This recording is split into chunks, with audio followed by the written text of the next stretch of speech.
Can you imagine in my area? Can you see the ethic of flood around this area?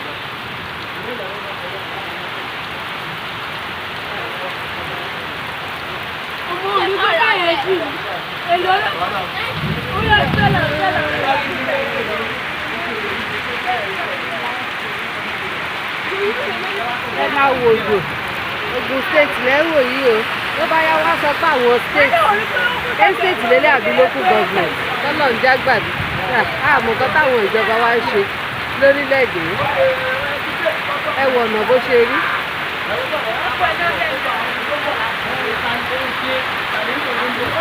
Yeah.